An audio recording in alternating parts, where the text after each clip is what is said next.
బలం ఉంటే అపవాదిని ఎదిరించగలుగుతాం. విశ్వాసంలో బలం ఉండాలి, ప్రార్థనలో బలం ఉండాలి, వాక్యం చదివే విషయంలో బలం ఉండాలి, ఆత్మీయ జీవితంలో బలం ఉండాలి. అలా బలం లేని వారుగా ఉంటే అపవాది మనల్ని ఏం చేస్తాడంటే కూలగొడతాడు. వాడు మన ఆత్మీయ జీవితాన్ని పడగొడతాడు, నాశనం చేస్తాడు. కాబట్టి బహుబలముగా వానిని ఎదిరించాలని వాక్యం సెలవిస్తుంది.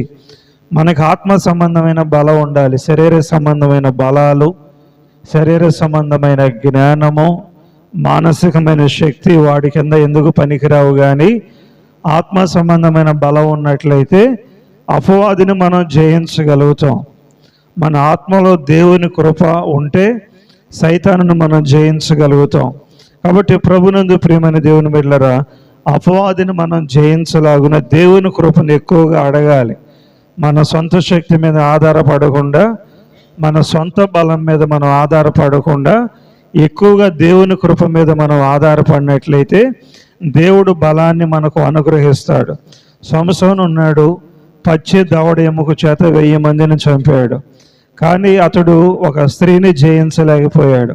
సంసోను 2 చేతులతో సింహాన్ని 2గా చీల్చివేశాడు, కానీ అపవాదిని జయించలేకపోయాడు. ఎందుకంటే ఎక్కువగా దేవుడిచ్చిన వరం మీద ఆధారపడ్డాడు. కానీ సంసోను భక్తుడు దేవుని కృప మీద కానీ ఆత్మ బలం మీద కానీ ఆధారపడకపోవటం వలన సింహాన్ని జయించాడు. పచ్చి దవడ ఎముకతో, అలాగే గాడిద ఎముకతో 1000 మందిని ఒకేసారి చంపాడు.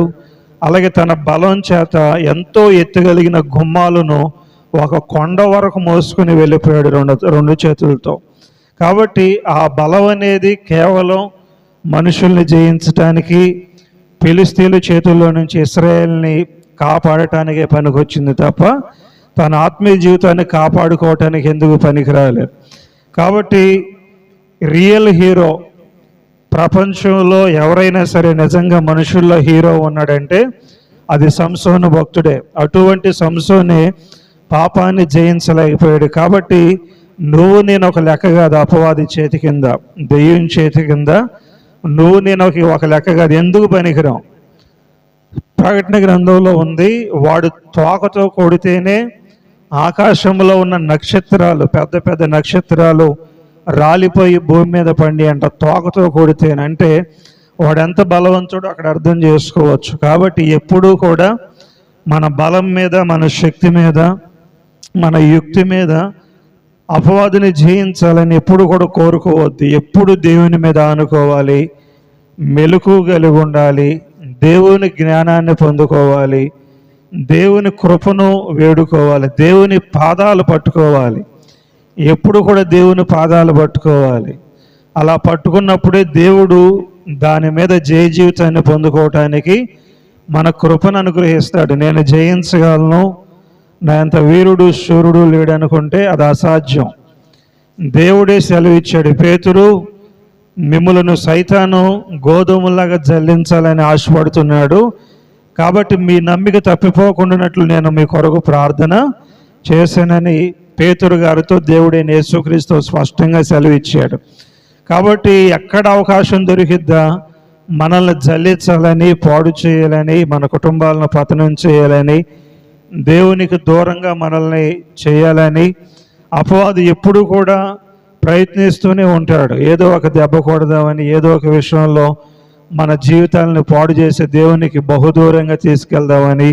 ప్రాముఖ్యంగా అపవాది చేసే ప్రయత్నం ఏంటంటే మన విశ్వాసాన్ని పాడు చేయాలని చూస్తాడు అపవాది. మన విశ్వాసాన్ని పూర్తిగా నాశనం చేయాలని చూస్తాడు. కాబట్టి దెయ్యాన్ని ఎదిరించాలన్నా, ఈ లోకాన్ని జయించాలన్నా విశ్వాసం కావాలి. అందుకే 1 యోహాను పత్రికలో ఉంది, ఈ లోకమును జయించిన విజయము మన విశ్వాసమే. ఏంటిదంట? ఈ లోకమును జయించిన విజయము మన విశ్వాసమే. విశ్వాసంతోనే, విశ్వాసమే ప్రాముఖ్యము. ఏది చేయాలన్నా, ప్రార్థన చేయాలన్నా విశ్వాసం కావాలి, ఏదన్నా దేవుని కొరకు కార్యాలు చేయాలన్నా విశ్వాసం కావాలి, ఈ లోకంలో ఏది ఉన్నా లేకపోయినా సరే జీవించడానికి విశ్వాసం కావాలి. కాబట్టి ఈ విశ్వాసాన్ని మొట్టమొదటగా పాడు చేయాలని అపవాది మన మీదకు వస్తాడు. విశ్వాసంలో బలము పొందుకొని అపవాదిని మనం ఏం చేయాలంటే ఎదిరించాలి. వాడిని ఎదిరించేటప్పుడు గాయాలు అవుతాయి. మానసికమైన గాయాలు అవ్వచ్చు, శారీరకమైన గాయాలు అవ్వచ్చు, ఎటువంటి గాయాలైనా అవ్వచ్చు. ఆ గాయాలైనప్పుడు ఆ గాయాలను తట్టుకోవడానికి కూడా మనం ఇష్టపడాలి. ఆ గాయాలని తట్టుకొని నిలబడటానికి కూడా మనం ఇష్టపడాలి. ఏబు గారు కూడా గాయాలైనవి, కానీ ఆయన విశ్వాసంతో నిలబడ్డాడు. అబ్రహాము గారికి గాయాలైనవి, ఆయన కూడా విశ్వాసంతో నిలబడ్డాడు. అలాగే యాకోబు గారు కూడా గాయాలైనవి, అయినా సరే ఇష్టపడ్డాడు నిలబడటానికి. అనేక మంది భక్తులకి విశ్వాస జీవితంలో అపవాది చేసిన దాడిలో గాయాలు ఏర్పడినాయి, అయినా సరే వాళ్ళు దేవుణ్ణి విడిచిపెట్టక విశ్వాసంతో నిలదొక్కున్నారు. కాబట్టి వాక్యము సరిగ్గా లోతుగా ధ్యానించకపోయినా, వాక్యాన్ని సరిగ్గా వినకపోయినా, వాక్యంలో సరిగ్గా అవగాహన లేకపోయినా, వాక్యం విషయంలో పట్టు లేకపోయినా మన విశ్వాస జీవితం ఈజీగా కూలిపోద్ది, చాలా సులభంగా కూలిపోద్ది. కాబట్టి లైకర్త మన మీదకి వస్తున్నాడు కాబట్టి మొట్టమొదటి విశ్వాసం అనేది కాపాడుకోవాలి. ఆ విశ్వాసము సెలవిస్తుంది. కాబట్టి ప్రభునందు ప్రియమైన దేవుని బిడ్డలారా, అపవాది ఏ విధంగా మన మీదకు వస్తాడో మనకు తెలియదు. కాబట్టి ఎప్పుడూ కూడా మనం జాగ్రత్తగాను మెలకువగాను దేవుడిచ్చిన కృపను బట్టి చాలా జ్ఞానము కలిగి చాలా జాగ్రత్తగా జీవిస్తే దేవుడు కృపను బట్టి వాడి యొక్క దాడి నుంచి మనం తప్పించుకోగలమని దేవుని యొక్క వాక్యము సెలవిస్తుంది. యోధా ఉన్నాడు 12 మంది శిష్యుల్లో. దెయ్యం వాడిలోకి దూరిందంటే ఎవరిలోకి దూరింది? ఇస్కరియోతు యోధాలోకి దూరింది. వాడి యొక్క బలహీనతను గమనించింది దెయ్యం. వాడుకున్న బలహీనత ఏంటంటే డబ్బు అనే బలహీనత. డబ్బు ఏ విధంగానైనా సంపాదించవచ్చు అనే బలహీనత ఇస్కరియోతు యోధాలో ఉంది. ఆ యొక్క బలహీనతను అపవాది కనిపెట్టి యేసుక్రీస్తును అమ్మేసే విషయంలోనే సైతాను అతన్ని ప్రేరేపించింది. ఆ డబ్బు బలహీనతను బట్టి అపవాది ఆ విషయంలో తన మీద దాడి చేస్తే ఆ దాడిని తట్టుకోలేక కొన్ని వెండి నాణ్యాలకి రక్షకుడైన యేసుక్రీస్తును అమ్మివేసి తర్వాత మనస్సాక్షి చేత గద్దించబడిన వాడై విశ్వాస భ్రష్టుడైపోయి తన్ను తానే పాడు చేసుకొని జీవితాన్ని ముగించుకున్నాడు. కాబట్టి అపోస్తలుడైన ఇస్కరియోతు యోధానే సైతాను పాడు చేయడానికి ప్రయత్నం చేశాడు. యేసుక్రీస్తుతో పాటు తిరుగుతున్న యోధానే అపవాది పాడు చేయాలని చూసి పాడు చేసేసాడు. కాబట్టి చాలా జాగ్రత్తగా ఉండాలి.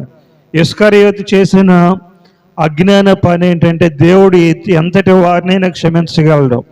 దేవుని దగ్గరికి రాకుండా తాను ఎటేటో తిరిగాడు. అదే తన యొక్క విశ్వాస జీవితానికి పూర్తిగా పతనం అయిపోవటానికి కారణం. కానీ జీవితంలో ఒకవేళ దేవుడు నుంచి దూరం అయిపోయావేమో, అపవాది కొట్టిన దెబ్బల చేత ఒకవేళ దేవుని దృష్టికి నువ్వు పాపాత్మురాలుగా ఉన్నావేమో, లేకపోతే అపవాది చేసిన పనిని బట్టి దేవునికి దూరం అయిపోయావేమో, అయినా సరే దేవుడు కృప చూపిస్తాడు. అయినా సరే దేవుడు అవకాశాన్ని ఇస్తాడు. తప్పిపోయిన కుమారుడు ఉన్నాడు. తనకు అపవాదు కొట్టిన దెబ్బ ఏంటంటే తన తండ్రిని ఆస్తిని అంతా కూడా దూరంగా తీసుకువెళ్ళిపోయి వేశ్యలతో జీవించి పాడు చేశాడు. ఆఖరికి పందులు తినే పొట్టు కూడా అతనికి దొరకలేదు. కానీ ఆ తప్పిపోయిన కుమారుడు బుద్ధి తెచ్చుకొని దేవుడైన తండ్రి దగ్గరికి వచ్చినప్పుడు అతన్ని తండ్రి కౌగిలించుకొని తనని క్షమించి మరలా ఒక నూతనమైన జీవితాన్ని దేవుడు ఏం చేశాడు? తప్పిపోయిన కుమారుడికి అనుగ్రహించాడు. కాబట్టి మన జీవితాల్లో కూడా అపవాది అనేకమైన విషయాల్లో దేవుని నుంచి మనల్ని దూరపరచవచ్చు. అయినా సరే నిర్లక్ష్యంగా ఉండక జ్ఞానం కలిగి తిరిగి లేచి నిలబడి అయ్యిందేది అయిపోయింది, దేవునిలో సరి చేసుకోవాలి. జీవితం పూర్తిగా పాడవక మునిపే, ఆత్మీయ జీవితం పూర్తిగా నాశనం కాకమునిపే దేవునిలో మరలా నా జీవితాన్ని నేను కడుక్కోవాలి, పరిశుద్ధపరచుకోవాలి, నా పాపాన్ని నేను ఒప్పుకోవాలి, దేవుని కొరకు జీవించాలని ఆశపడినట్లయితే దేవుడు ప్రతి వ్యక్తిని కూడా తప్పకుండా క్షమిస్తాడు. అలా కాకుండా ఇలాగే జీవిద్దాం, అపవాది మార్గంలోని జీవిద్దాం అనుకుంటే మన జీవితాలు పూర్తిగా పాడైపోతాయి.